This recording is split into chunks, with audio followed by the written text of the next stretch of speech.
Reperi su došli, žele neki obračun, pa im skratim jezik kao vlada proračun. Morat ću pokazati kako se to radi, kako se tresu bulje kada ne stije u zgradi.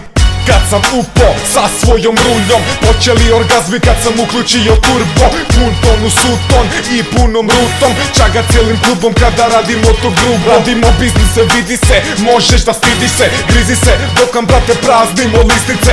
Alko il narko, jako il blago, rulja diže ruke kada palimo taj plafon. Brutalno zakon, kad tresem napon, stoga lega znaš da igraš se sa vatrom. Bio sam tamo, ne ključim se bijelim praškom, al radim ovo sranje jer publika želi baš to.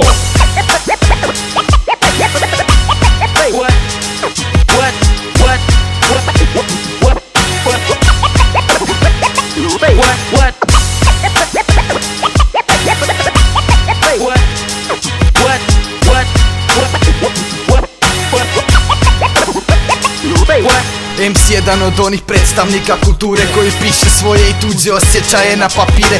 Govorom potiče ljude na razmišljanje, jer im je poput male djece potrebno odgajanje. DJ zlatnim prstima objašnjava stanje uma i kad klubovima radi znajte da je to samo gluma, jer to je ljubav čista i nije iz profita, jer nju ne može kupiti nikakva prebijena kinta. Grafiti su odraz umjetnikove osobnosti, policija je ljubomorna jer nemaju te sposobnosti. Breakdance je slobodni ples bez koreografije, ples se zgleda sjetna opačke i to iz zezancije. Pošto je danas eto toliko rijetko i sjećanje je bljedo, jednostavno tako. Počevši od same definicije hip-hopa, ja sam ostao vjeran i do poslije groba. Word.